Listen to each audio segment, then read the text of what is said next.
요즘 중국에서 열리는 동계올림픽 많이 보고 계시리라 생각을 합니다. 화려한 기술, 빠른 스피드, 보고 있으면 손에 땀이 나죠. 그 1분, 2분, 3분, 그리고 0.01초, 이것으로 승부가 갈리는 것을 보면, 저것을 위해서 4년간 애쓴 청년들, 우리 선수들의 그 열심을 생각할 때마다 짠한 마음도 듭니다. 그런데 이제 심판의 편파 판정이 일어나면 굉장히 스트레스 받고 화나기도 하는 그런 시간들이 있었지요. 동계올림픽 기간이지만 하계올림픽 경기를 하나 소개하려고 합니다. 올림픽의 꽃이라고 할 수 있죠. 마라톤입니다. 우리 손기정 선수가 또 금메달을 딴 적이 있지요. 이 마라톤을요, 금지한 나라가 있어요. 마라톤 전투에서 패배한 페르시아의 후손인 이란이라는 나라입니다.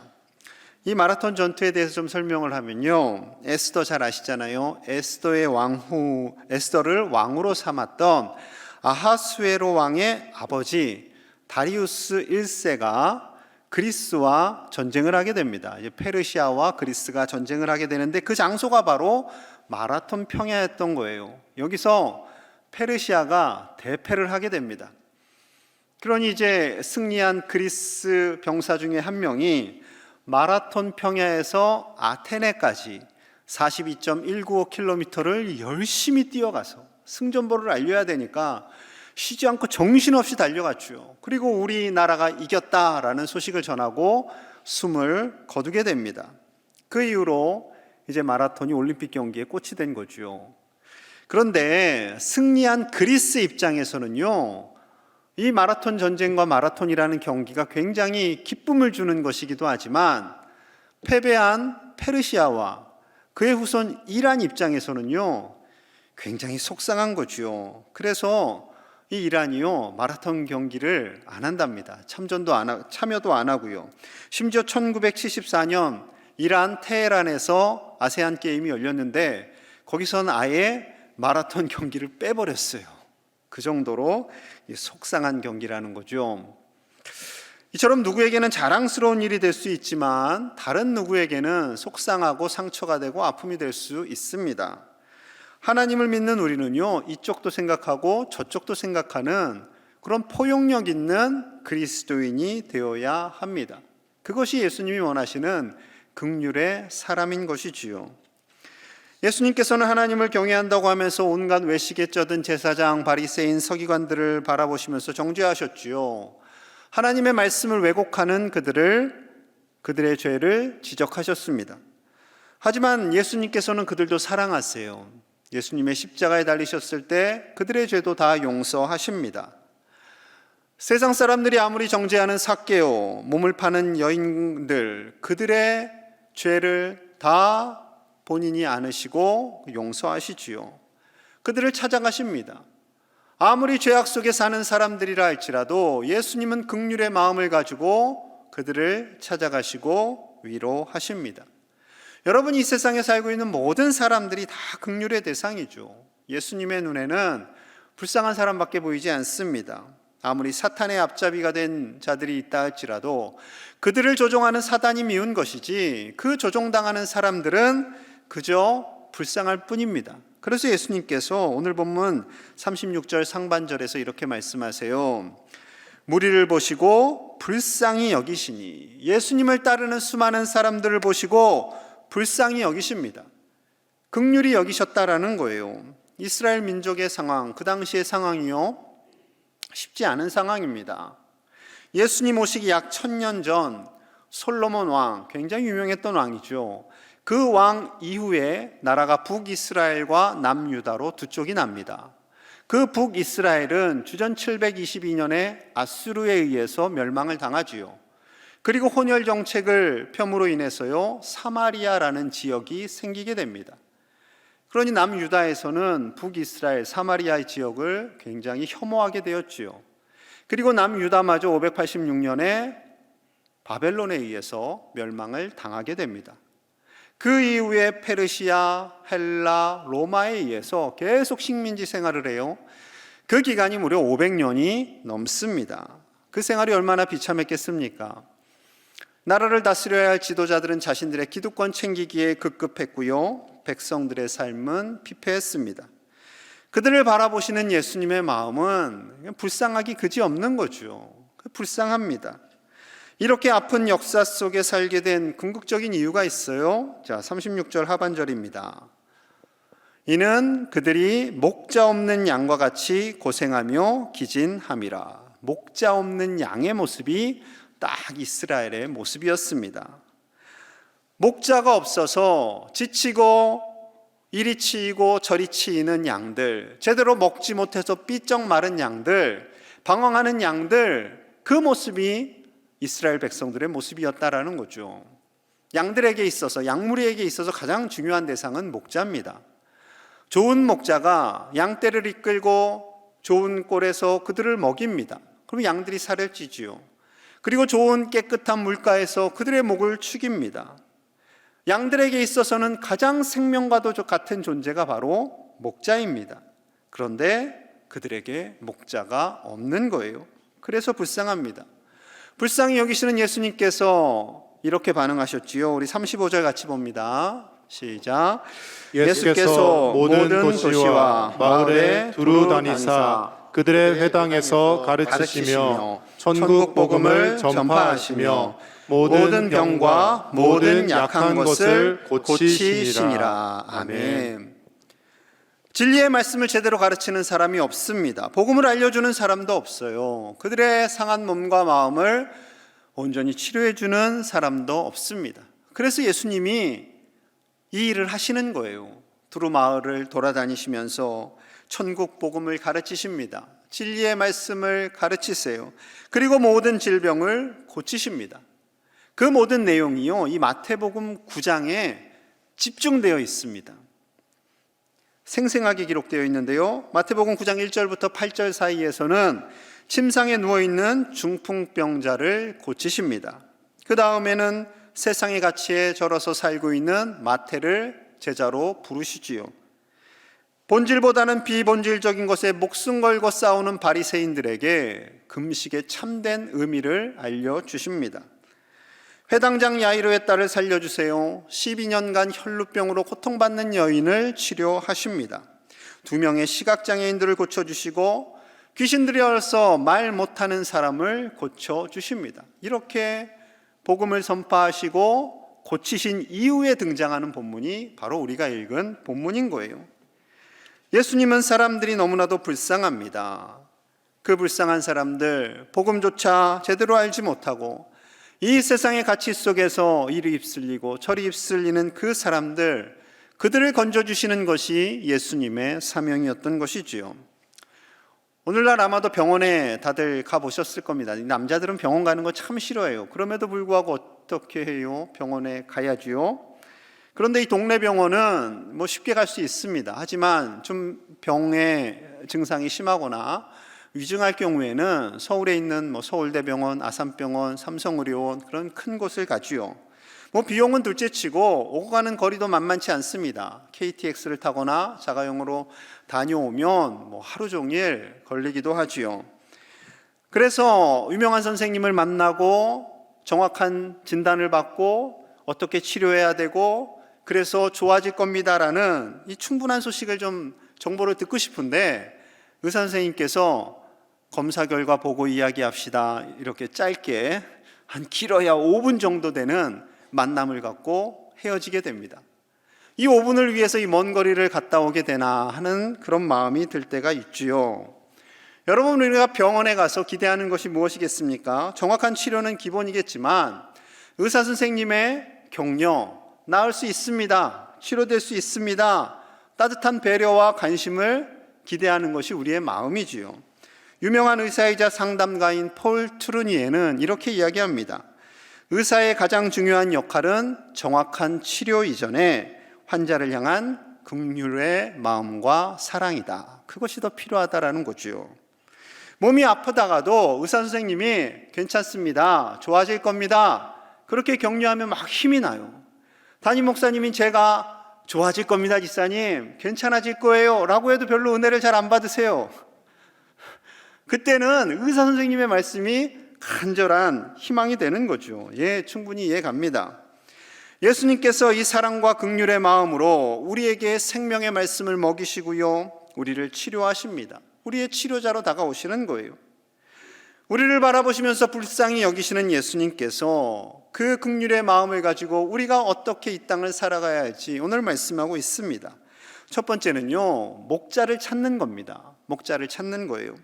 아까 36절에서 예수님께서 그들을 불쌍히 여기신 가장 큰 이유는 목자 없이 방황하는 것이었습니다. 목자 없는 양처럼. 핵심은 목자였던 거죠.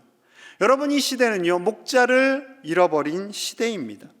2000년 전이나 지금이나 크게 다를 바가 없어요. 요즘 대선으로 인해서 나라가 시끄럽죠. 어느 대통령 선거 때보다도 이번 선거가 더 좀 시끄러운 것 같아요. 왜 그렇게 관심이 많고 왜 어수선할까요? 좋은 목자를 기다리는 거예요. 이 나라를 이끌고 갈 정의로운 목자, 사랑의 목자, 우리나라같이 상처와 아픔이 많은 이 나라를 잘 다스릴 수 있는 그런 목자를 기대하기 때문에 아마도 더 서로 목소리도 큰 것이 아닐까 생각합니다. 여러분, 좋은 목자가 세워지도록 기도하시고 투표권을 꼭 행사하시기를 바랍니다. 그런데 우리에게 진짜 목자, 참 목자가 누구일까요? 성경은 말씀합니다. 시편 23편 1절이에요. 우리 함께 봅니다. 시작.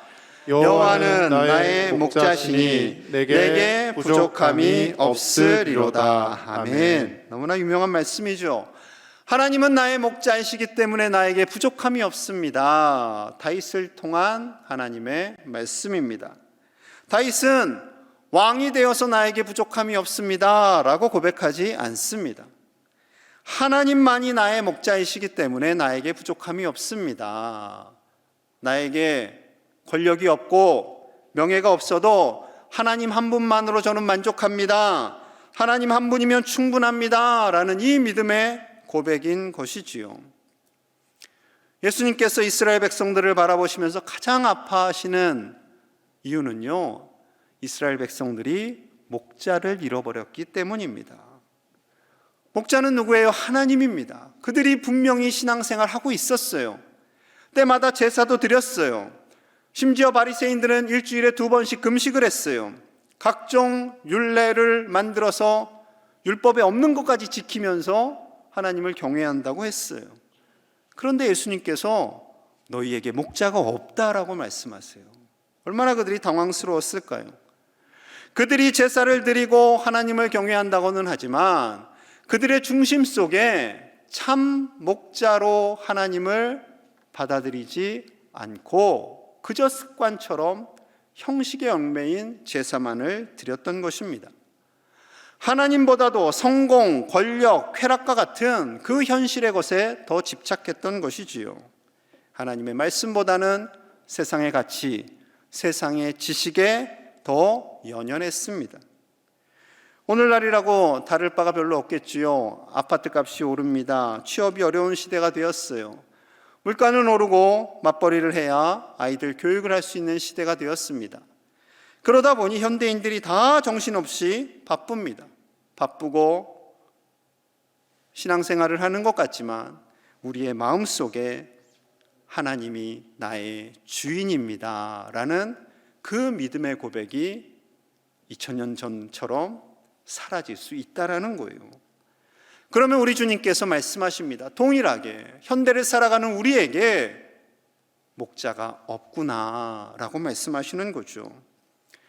여러분, 하나님은 나의 목자이시니 나에게 부족함이 없습니다 라는 이 믿음의 고백이 우리의 가슴 속에서 울려 나와야 할 줄로 믿습니다. 하나님께서는 하박국 선지자를 통해서 이렇게 말씀하세요. 하박국 3장 17절 18절입니다. 비록 무화과 나무가 무성하지 못하며 포도나무에 열매가 없으며 감람나무에 소출이 없으며 밭에 먹을 것이 없으며 우리의 양이 없으며 외양간에 소가 없을지라도 18절 같이 봅니다. 나는 여호와로 말미암아 즐거워하며 나의 구원의 하나님으로 말미암아 기뻐하리로다. 아멘이십니까? 아멘이십니까? 아멘. 힘들지만 아멘 하셔야 돼요. 이게 영적 훈련인 거예요. 무화과 나무에 열매가 없어요. 포도나무에도 열매가 없어요. 올리브가 열리지 않아요. 식물도 자라지 않아요. 양도 없고 소도 없어요. 그런데 구원하시는 하나님으로 인해 기뻐하고 즐거워하겠습니다 라는 믿음의 결단, 이것이 오늘 이 시대에 필요한 겁니다. 재정에 어려움이 있어요. 때로는 근심, 걱정, 염려가 있습니다. 몸도 아파요. 자녀들의 진로가 어려워요. 그럼에도 불구하고 이곳에서 나를 건지시는 구원의 하나님, 그 하나님이 계시기에 나는 기뻐하고 즐거워할 수 있습니다 라고 고백하는 것이 믿음입니다. 그 믿음을 갖는 저와 여러분들 되시기를 소망합니다. 하나님께서 우리를요, 너희의 믿음을 테스트해 보겠다, 고난과 고통 속에서 좀 살아봐라, 이런 하나님 절대 아닙니다. 우리가 그 고난과 고통 속에 있을 때 구원하시길 원하시는 하나님이시고요, 그 고난을 이길 믿음을 갖기를 원하시는 것이 하나님이시고, 나의 삶을 책임져 주시는 목자 되시는 하나님을 의지함으로 어떠한 어려움도 능히 헤쳐나가는 하나님의 백성들이 다 되시기를 주님의 이름으로 간절히 축복합니다. 이 혼돈의 시대에 우리 예수님께서는요, 예수님의 긍휼을 본받는 일꾼이 되라 라고 두 번째로 말씀하고 계십니다. 자, 우리 37절 38절 같이 봅니다. 시작. 이에 제자들에게 이르시되 추수할 것은 많되 일꾼이 적으니 그러므로 추수하는 주인에게 청하여 추수할 일꾼들을 보내주소서 하라 하시니라. 아멘. 예수님께서 무리를 불쌍히 여기신 다음에요, 갑자기 결론을 이렇게 내리세요. 이에, 결론이라는 뜻이지요. 추수한 일꾼이 적다. 하나님께 추수할 일꾼을 보내주소서라고 기도하라라는 겁니다. 추수할 일꾼 하면 우리는 예전에 늘 전도해야 할 일꾼들이 필요합니다 할 때 이 본문을 많이 사용하셨죠. 그런데 단순히 전도만을 의미하는 것이 아닙니다. 예수님께서 이렇게 추수할 일꾼이라고 말씀하시는 것은 그 일꾼이 씨앗을 뿌리고요, 정성스럽게 식물을 가꾸고요, 돌보고요, 수확하도록 힘을 쓰는 사람을 의미합니다. 이 모든 과정 속에서 하나님이 도우시지요. 하나님께서 때를 따라 돕고 거두어드리도록 하십니다. 이 추수할 일꾼은 그냥 거둬들이기에 급급한 일꾼이 아니라 예수님의 긍휼의 마음을 가지고 정성을 다해 아파하는 자들을 위해 기도하고, 복음을 알지 못하는 자들에게 복음을 전하고, 하나님의 말씀을 전하는 그 사람을 추수할 일꾼, 긍휼의 사람으로 말씀하고 있는 것입니다. 예수님께서요, 자신을 이렇게 말씀하세요. 요한복음 10장 14절과 15절입니다. 나는 선한 목자라. 나는 내 양을 알고 양도 나를 아는 것이 아버지께서 나를 아시고 내가 아버지를 아는 것 같으니 나는 양을 위하여 목숨을 버리노라. 예수님께서 나는 선한 목자다 말씀하시면서요, 내가 그 양들을 다 안다는 거예요. 우리 이 자리에 앉아 계신 모든 성도님들의 이름을 다 아시고 필요를 다 아시고 생각을 아시고, 그리고 무엇보다도 우리를 위하여 가장 필요한 구원을 위해 자신의 목숨까지도 내어 놓으시겠다라고 말씀하고 있는 거죠.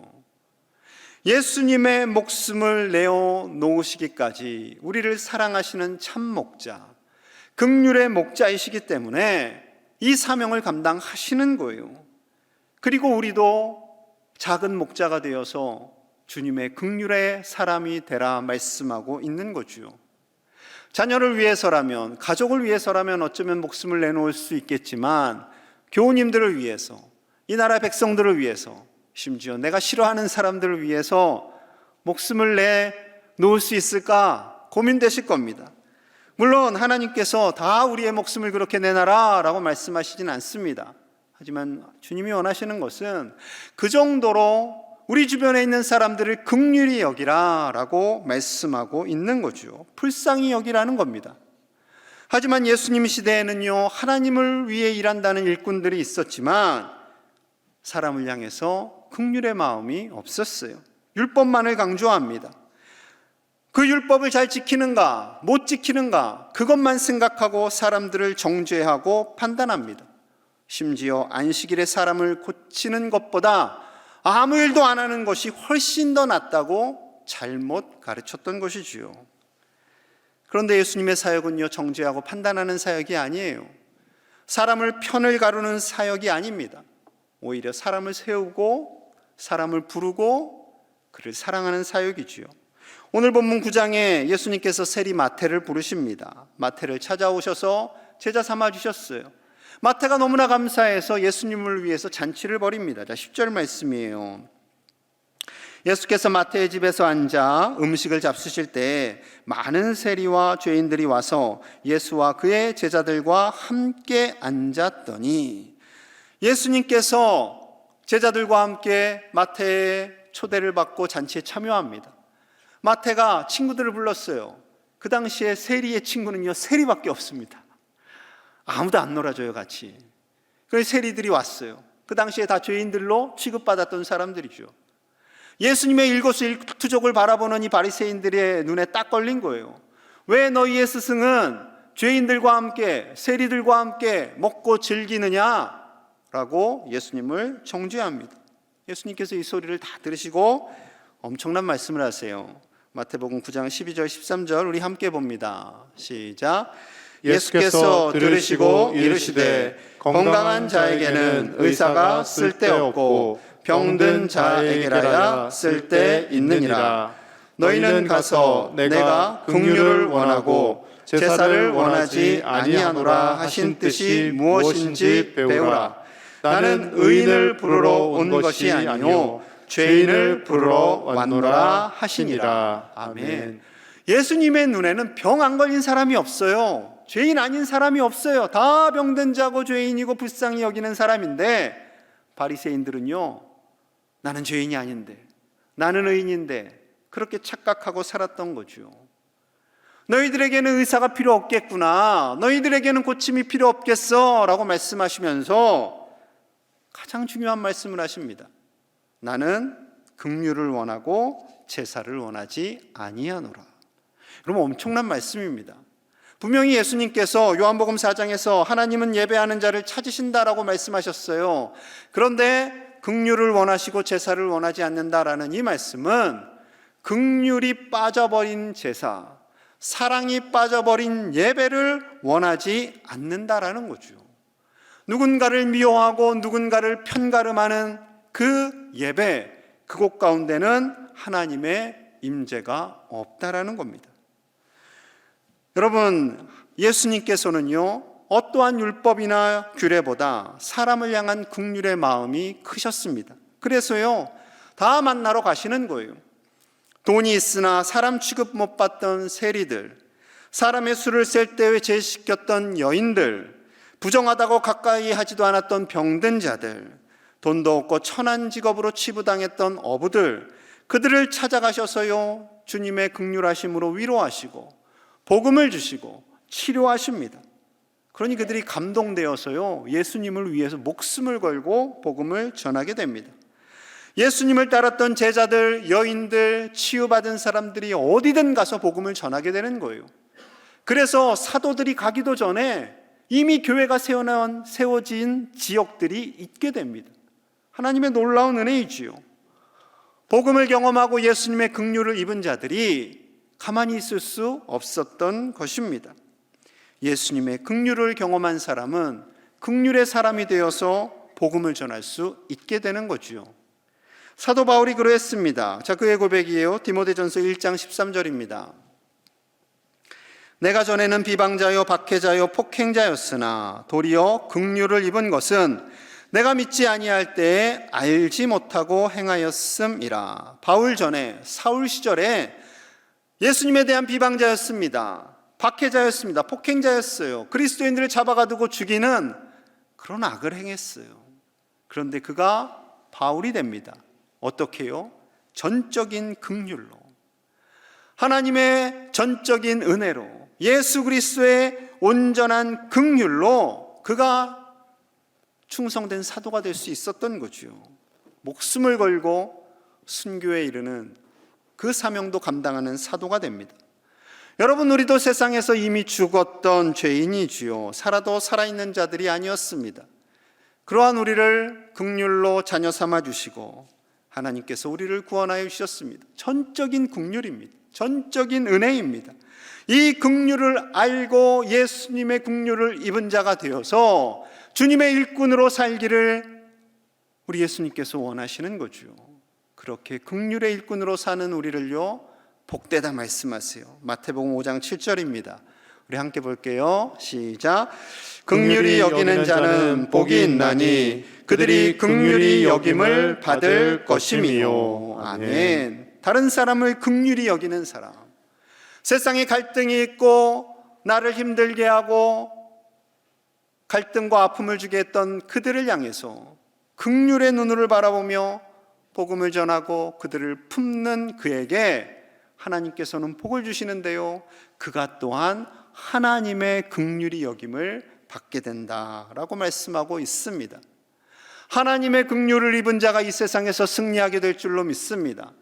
어떠한 고난 속에서도 하나님의 긍휼을 입은 자가 담대하게 그 고난을 벗어나 하나님의 일꾼으로 쓰임받고 이 지역과 교회와 나라를 위해 쓰임받는 하나님의 사람이 될 줄로 믿습니다.